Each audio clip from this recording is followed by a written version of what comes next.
बहुत समय पहले की बात है। एक छोटे से गांव में एक धनवान व्यक्ति रहता था। वह अपने दो पुत्रों के साथ रहता था। बड़ा बेटा मेहनती, जिम्मेदार और अपने पिता का आज्ञाकारी था। छोटा बेटा, जो कुछ ज्यादा ही उच्छृंखल और उत्साही था, हमेशा नई नई चीजें करने का सपना देखा करता था। उसे गांव का सादा जीवन उबाऊ लगता था। वह सोचता, कब तक मैं खेतों में काम करता रहूं? जीवन का आनंद तो दुनिया घूमने में है। एक दिन छोटे बेटे ने अपने पिता से कहा, पिताजी, आप जो संपत्ति हमें देने वाले हैं, उसमें से मेरा हिस्सा अभी दे दीजिए। मैं अपना जीवन अपने तरीके से जीना चाहता हूँ। पिता उस वक्त बहुत चुप हो गए। उन्होंने अपने बेटे की आंखों में देखा। वहाँ नफरत नहीं थी, पर अधीरता थी, स्वतंत्रता की प्यास थी। पिता जानते थे कि बेटा अब भी समझदार नहीं हुआ है, फिर भी उन्होंने प्यार से कहा, बेटा, जो तेरा है वह तुझे मिलेगा।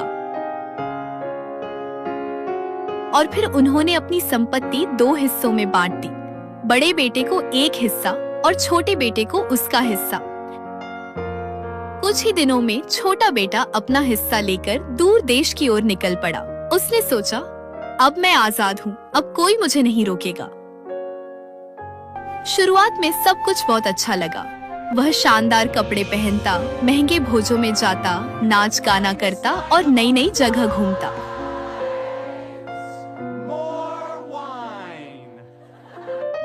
जहाँ जाता वहाँ लोग उसकी धन दौलत देखकर उसके दोस्त बन जाते। वह खूब पैसे खर्च करता, कभी दावत देता, कभी उपहार बांटता। उसे लगता था कि यही जीवन है, यही सुख है। लेकिन समय के साथ साथ उसका सोना चांदी खत्म होने लगा। जो दोस्त उसके साथ शराब और संगीत में थे, वह एक एक करके उसे छोड़कर चले गए। जब तक पैसा था, सब उसके अपने थे। जैसे ही पैसा गया, सब अजनबी हो गए। कुछ ही महीनों में वह निर्धन हो गया। जो पहले सोने के सिक्के गिनता था, अब रोटी के टुकड़ों के लिए भटकने लगा। और तभी उस देश में भयंकर अकाल पड़ गया। खाने को कुछ न रहा। वह यहाँ वह काम ढूंढने लगा, पर उसे केवल सुअरों के चराने का काम मिला। यह यहूदी संस्कृति में सबसे नीचा काम माना जाता था, पर अब उसके पास कोई विकल्प नहीं था। वह रोज उन सुअरों के बीच रहता, उनके खाने की फलियां देखता और सोचता, काश मुझे भी यही खाने को मिल जाए।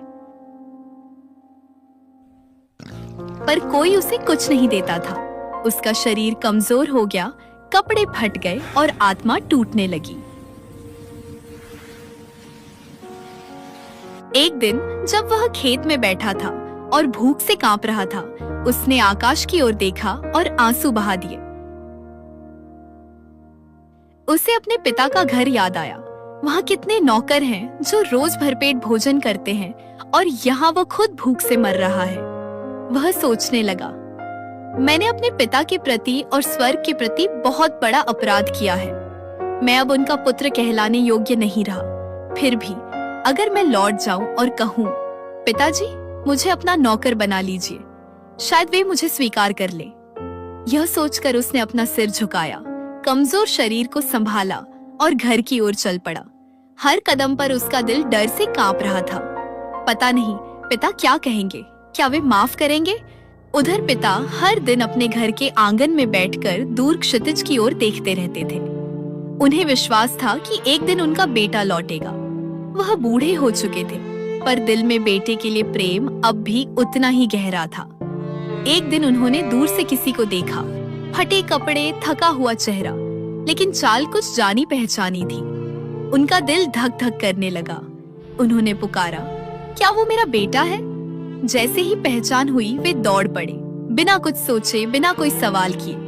उन्होंने अपने बेटे को गले से लगा लिया। बेटा रो पड़ा, पिताजी, मैंने स्वर्ग के और आपके सामने पाप किया है। मैं आपका पुत्र कहलाने योग्य नहीं हूँ। लेकिन पिता ने कहा, नहीं बेटा, तू मेरा बेटा है, तू लौट आया है, यही सबसे बड़ा वरदान है। उन्होंने अपने नौकरों को बुलाया, सबसे अच्छा वस्त्र लाओ, उसके पैर में जूते पहना दो, उसकी उंगली में अंगूठी डालो और भोज का प्रबंध करो, क्योंकि मेरा बेटा जो मर गया था अब जीवित हो गया है, जो खो गया था अब मिल गया है। शाम को पूरे घर में उत्सव हुआ। संगीत बजा, दावतें हुई, हर कोई प्रसन्न था कि खोया हुआ बेटा लौट आया है। लेकिन बड़ा बेटा जब खेत से लौटकर आया और उसने यह सब सुना तो उसका चेहरा गंभीर हो गया। वह भीतर नहीं गया। वह सोचने लगा, मैंने तो कभी पिता की आज्ञा नहीं तोड़ी। मैंने सारा जीवन मेहनत की, पर मेरे लिए कभी ऐसा उत्सव नहीं हुआ। और वह बेटा जिसने सब कुछ उड़ा दिया, वह लौटकर आया तो उसके लिए दावत हो रही है। पिता बाहर आए और बोले, बेटा, तू तो सदा मेरे साथ है। जो कुछ मेरा है वह तेरा ही है। पर हमें आनंद मनाना चाहिए, क्योंकि तेरा भाई जो खो गया था अब मिल गया है, जो मरा हुआ था अब जीवित हो गया है। बड़े बेटे की आंखों में आंसू आ गए। उसे एहसास हुआ कि पिता का प्रेम न्याय से नहीं बल्कि दया से चलता है। वह भीतर गया और अपने भाई को गले लगा लिया।